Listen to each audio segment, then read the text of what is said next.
चलिए अगली खबर, जहां पर भोपाल के रविंद्र भवन में बीजेपी की प्रदेश कार्य समिति की बैठक संपन्न हुई, जिसमें पहली बार प्रदेश के 1099 मंडलों के अध्यक्ष शामिल हुए। उनके अलावा प्रदेश कार्य समिति सदस्य, लोकसभा और राज्यसभा सांसद, सभी विधायक, महापौर, जिला अध्यक्ष, जिला प्रभारी, जिला महामंत्री समेत संगठन के पदाधिकारी शामिल हुए। कार्य समिति की बैठक के उद्घाटन सत्र को संबोधित करते हुए केंद्रीय मंत्री भूपेंद्र यादव ने कहा कि चुनाव में देखा कि नकारात्मकता में समाज को बांटने की कोशिश की गई है और विपक्ष कितनी भी नकारात्मकता की राजनीति करे, उससे पार पाने के लिए काम करना है। आने वाले समय में राजनीति में महिलाओं की बड़ी भूमिका रहने वाली है, इसलिए संगठन में महिलाओं को महत्व देना होगा। वहीं बीजेपी प्रदेश अध्यक्ष वी डी शर्मा ने कहा कि लोकसभा चुनाव में पार्टी जिन 20% बूथों पर हारी है, उन बूथों पर जीत का संकल्प लेना हमको जरूरी है। और बता दें कि मध्य प्रदेश के सभी 29 सांसदों का भी कार्य समिति की बैठक में अभिनंदन किया गया। कार्यकर्ता मेरे से पूछते हैं कि मध्य प्रदेश में आप गए, 163 सीटें जीतने का सबसे बड़ा कारण क्या है? मैं हमेशा मानता हूं कि मध्य प्रदेश के संगठन के शिल्पी कुशाभाऊ ठाकरे जी से लेकर के और राजमाता जी के नेतृत्व में जिन्होंने भी काम किया,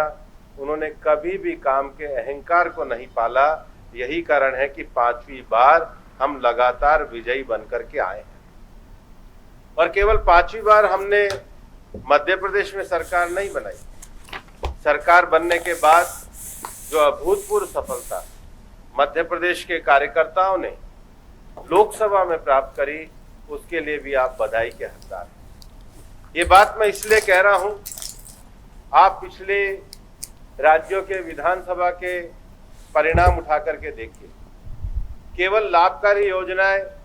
केवल गरीब कल्याणकारी योजनाएं देने से अगर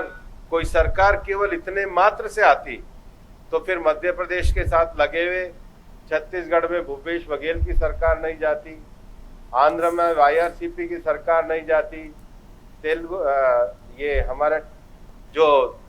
तेलंगाना है उसमें केसी राव की सरकार नहीं जाती, और उड़ीसा में भी 5वीं बार नवीन पटनायक सरकार नहीं ला पाए। एकमात्र कारण ये है कि गरीब कल्याणकारी योजना के साथ साफ छवि का शासन देना और अहंकार के बिना निस्वार्थ काम करने वाले कार्यकर्ताओं की टोली खड़ी करना, तभी 5वीं बार सरकार आती है और ये श्रेय मध्य प्रदेश को जाता है। इस विस्तारित कार्य समिति में उपस्थित आज यहां पर मध्य प्रदेश का हमारा एक एक कार्यकर्ता, जो हमारे मंडल अध्यक्ष से लेकर पूरे मध्य प्रदेश का जो नेतृत्व है, मैं आप सबका इस कार्य समिति में बहुत स्वागत करता हूं, बहुत बहुत अभिनंदन करता हूं। मित्रों, हम सबका सौभाग्य है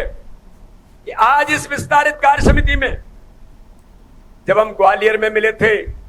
तब हमने संकल्प लिया था, हमारे देश के गृह मंत्री,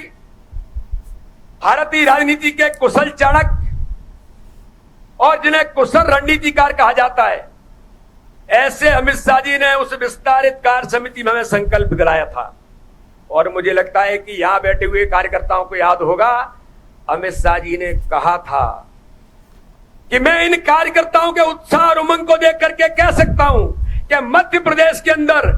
आगामी आने वाले 2023 का जो चुनाव था, उस चुनाव को लेकर के माननीय अमित शाह जी ने कहा था कि इन कार्यकर्ताओं की मेहनत, ताकत और इनका उत्साह और उमंग दिखाई देता है कि मध्य प्रदेश में केवल सरकार नहीं बनेगी, प्रचंड बहुमत की सरकार बनेगी, ये उस समय उन्होंने कहा था।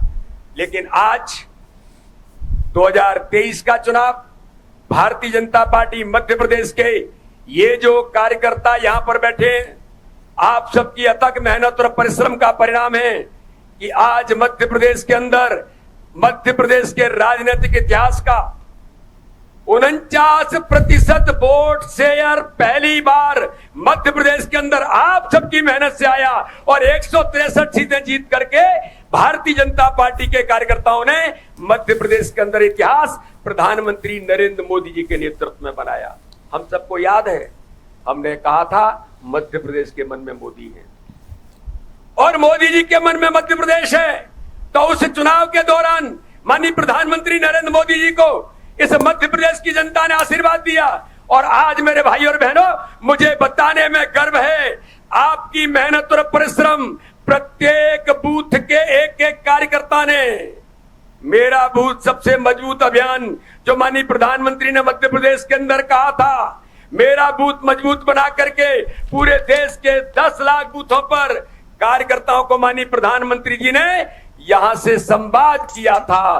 तब संकल्प लिया था कि हम सब लोगों ने मिलकर के कि हम 29 की 29 सीटें जीतेंगे।